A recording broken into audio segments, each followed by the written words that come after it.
तो फिल्म की शुरुआत होती है वॉशिंगटन डीसी से, जहां पर कि हम एसएडी नाम की लड़की को दिखाया जाता है। उसके पास उसकी डॉक्टर का कॉल आता है। वो दोनों आपस में बातें करते हैं और शेडी अपने डॉक्टर को बताती है कि हाल ही में उसकी को पार्टनर की डेथ हो चुकी है, जिसके कारण वो बहुत ही ज्यादा दुखी है। इसलिए वो कुछ दिनों के लिए छुट्टी बिताने के लिए बाहर जा रही है और फिर थोड़ी बात करके से डी कॉल कट कर देती है। अब आगे में कॉल करना नाम के एक शख्स को दिखाया जाता है, जिसके पिता फार्मर है और वो भी उसी फील्ड में कुछ बड़ा करना चाहता है। और वॉशिंगटन डीसी में उसकी फूल पौधों की एक शॉप है, जहाँ पर कि वो एक काम करता है। कॉल के बारे में मालूम चलता है कि कॉल अपने देश से कभी भी बाहर नहीं गया है और हाल ही में उसकी गर्लफ्रेंड भी उसे छोड़कर चली गई है। थोड़ी देर के बाद यहाँ पर सैंडी एक फूल खरीदने के लिए आती है, पर उस फूल में हर 2 दिन में उसे पानी देना पड़ता है, इसलिए वो फुल बुक नहीं खरीदती है, क्योंकि वो अब तो हफ्तों तक बाहर रहती है। यहाँ पर दोनों आपस में बातें करते हैं, पर फिर भी सैंडी वही फूल खरीदना चाहती है। तब कॉल उससे कहता है कि वो ये फूल ना खरीदे, क्योंकि वो हफ्तों हफ्तों तक बाहर रहती है और हर 2 दिन में से पानी देना पड़ता है, इसलिए अगर तुम इसे खरीदोगी तो कुछ ही दिनों में इसकी जान चली जाएगी। इसके बावजूद सीडी वही फूल खरीद कर यहाँ से चली जाती है। अब यहीं पर काम करने वाली औरत टनर से कहती है कि वो लड़की काफी खूबसूरत थी, तो मैं उससे और बात करनी चाहिए थी और तुम्हें उसका नंबर ले लेना चाहिए था, क्योंकि मुझे ऐसा लगता है कि जब तुम मुझसे बात कर रहे थे तो वो तुम्हारी बातों से इम्प्रेस हो गई है। ये सुनने के बाद तो कॉल तुरंत ही के पास जाता है और उससे बात करने की कोशिश करता है। यहाँ पर सीडी भी उसके आने से काफी खुश हो गई थी, जिसके बाद दोनों ही कॉफी पीते हैं। कॉफी पीते पीते हैं दोनों आपस में बात कर रहे थे और एक दूसरे के बारे में जानने की कोशिश कर रहे थे। यहाँ पर उसे बताता है कि उसे फूल पौधों में बहुत इंटरेस्ट है, उसे फूल पौधे बहुत अच्छे लगते हैं और अगर कोई और चीज है तो वो है हिस्ट्री, उसे हिस्ट्री पढ़ना भी बहुत पसंद है। जिसके बाद वो सीढ़ियों के रास्ते रेस लगाते हैं और कॉल साइड से कहता है कि अगर मैं जीता तो तुम मुझे अपनी सारी प्राइवेट बातें बताओगी। जिसके बाद कॉल अपने इनहेलर का यूज करता है और उसे सीडी के बैग में डाल देता है। रेस शुरू होती है। शुरुआत में तो शेडी से आगे रहता है, लेकिन बाद में से डी कॉल को हरा देती है, इसलिए अब तो वो कुछ भी नहीं बताने वाली है। अब आगे से दोनों साथ में समय बिताना शुरू करते हैं। दोनों को साथ में रहना काफी ज्यादा पसंद आने लगा था। वो एक बार में भी जाते हैं और वहाँ पर भी काफी एंजॉय करते हैं। दोनों ही एक दूसरे को वो सब कुछ बताने लगे थे। ये समझ लीजिए कि उनकी वाइफ्स मैच होने लगी थी। अब वो इतने क्लोज हो जाते हैं कि वो दोनों साथ में एक रात भी बिता लेते हैं और उनके बीच में सब कुछ हो जाता है। अब इन सभी बातों की बात कॉल अपने गांव वापस आ जाता है, जहां पर कि उसकी पूरी फैमिली रहती है। यहाँ पर कॉल अपने पेरेंट्स को शेडी के बारे में बताता है कि उसे एक लड़की मिली है और वो उसे बहुत पसंद करने लगा है। यहाँ पर उसकी फैमिली में उसके माता पिता के साथ उसकी बहन भी रहती है।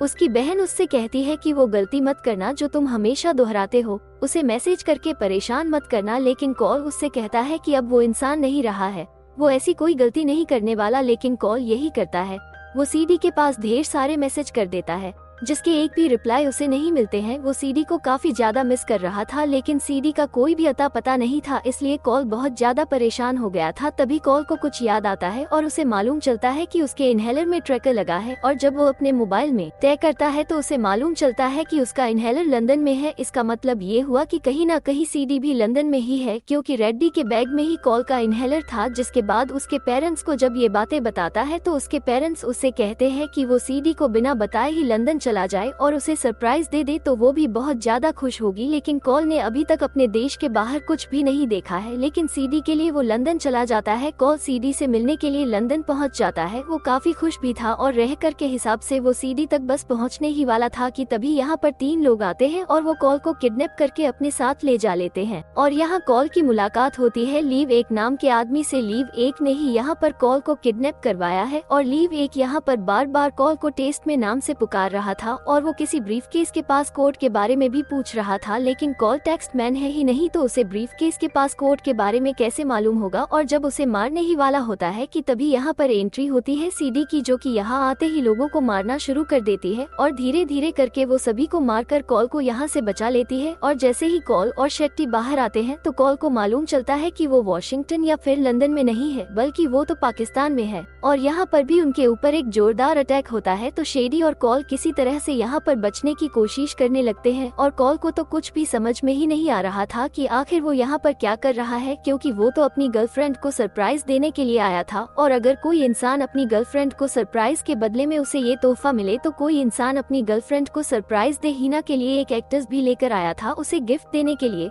लेकिन उसके एक्टर्स ने हाल ही में उसने किसी की जान ली है। जिसके बाद यहाँ पर शेडी को मालूम चलता है कि टेस्ट में नाम से कॉल प्रसिद्ध हो चुका है। उसके पीछे एमी 6 CIA और दुनिया भर की कई सारी जासूस एजेंसी लग चुकी है उसे मारने के लिए, क्योंकि कॉल के ऊपर बहुत सारे रुपए का इनाम लग चुका है। दरअसल जिस ब्रीफकेस का पासवर्ड वो लोग मांग रहे थे, उस ब्रीफकेस के अंदर जेनेटिक नाम के एक ऐसी चीज है जिससे कि बड़े बड़े धमाके किए जा सकते हैं। और यहाँ हमें मालूम चलता है एक टेक्स्ट दर्शन में कॉल नहीं बल्कि सैंडी है, और अब वो पता लगाना चाहती है कि आखिर माजरा क्या है। वो पाकिस्तान में एक जगह पर जाते हैं जहाँ पर सभी को मालूम है कि टेस्टमैन के ऊपर बहुत सारा काम है, इसलिए सभी लोग उसके पीछे पड़ जाते हैं। यहाँ पर उसके पीछे आता है और वो उन्हें अपने साथ ले जाने लगता है क्योंकि वो भी नाम चाहता है। और जब उसे अपने साथ ले जा रहा था तभी उसके ऊपर अटैक करता है और फिर इन लोगों को वो अपने साथ ले जाने लगता है। जब जैसे वो कार में बैठते हैं तो कार में यहाँ पर एंट्री होती है वकील की। बाकी यहाँ पर उस कार वाले आदमी को मार देता है और उनसे कहता है कि यहाँ से अब हम हमारी कार से जाएंगे। जब वो लोग अपनी कार की तरफ बढ़ रहे थे तभी एक कार वाला बंदा आता है जो कि सम होता है। वो पक्की को उड़ा देता है और अपने साथ ले जाने की कोशिश करता है, लेकिन यहाँ पर सीडी उसे मार देती है।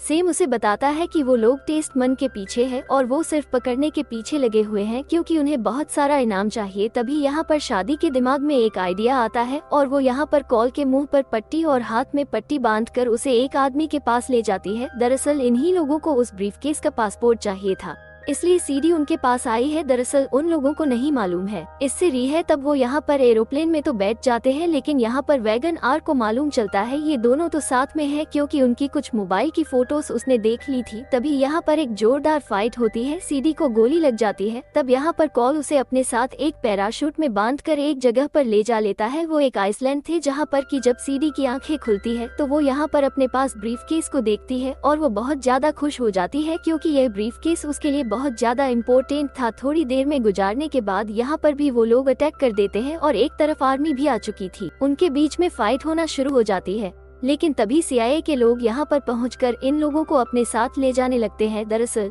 CEO को ऐसा लग रहा था कि सीडी जो है बॉस ब्रीफकेस को हवाले करना चाहती है उनकी तरफ और उनसे पैसे इतना चाहती है, जबकि ऐसा कुछ भी नहीं था। और यही सारे सवाल वो लोग कॉल से भी पूछते हैं। यहाँ पर जैक्सन नाम का ऑफिसर था जो कि ये सारे सवाल कॉल से पूछ रहा था। कॉल भी मना करता है। तब के दिमाग में एक आइडिया आता है और वो कहती है कि वो लोग इस ब्रीफकेस के पास कोड को पाना चाहते हैं, तो अगर हम अनाउंसमेंट कर दे कि टैक्स में बागी हो गया है तो वो लोग ईस्टमैन से कांटेक्ट जरूर करेंगे। और टेस्टमैन इस बार फिर से बनता है हमारा कॉल, क्योंकि कॉल ही तो पूरी दुनिया में प्रसिद्ध हो चुका है। और ये बात कॉल को सीडी ने कही थी, इसलिए उसे ये बात माननी पड़ती है। अब उन लोगों को विश्वास दिलाने के लिए ये लोग पासपोर्ट का एक कोड उन्हें भेज देते हैं, जिससे कि उन्हें विश्वास हो जाता है कि ये लोग हमसे डील करना चाहते हैं। और जब इसके बारे में नाम के आदमी को मालूम चलता है जो कि इनका बॉस होता है, तो वो भी इस डील को करने के लिए पहुँच जाता है। यहाँ पर कॉल सूट बूट में तैयार होकर पहुँच गया था, बता तो रहा था, लेकिन जैक्सन को ये लोग मार देते हैं क्योंकि ऑटामी बॉस को सब कुछ मालूम है कि यहाँ पर कैसा क्या चल रहा है। और कॉल को भी ये बात मालूम चल गई थी कि जैक्सन मारा गया है, तो अब वो सीडी का इंतजार कर रहा था और यहाँ पर वक्त बर्बाद करने की कोशिश कर रहा था। उसे लग रहा था कि इसे बचाने के लिए आएगी और ऐसा ही होता है। थोड़ी देर के बाद यहाँ पर सीडी आ जाती है। सीडी उनसे डील करने लगती है। पोन से कहती है कि पैसों के बदले में वो सारे पासपोर्ट दे देगी। पैसे जैसे ही उसके पास आते हैं तो वो उस ब्रीफकेस को खोल देती है और उसके पास पैसे भी आ जाते हैं।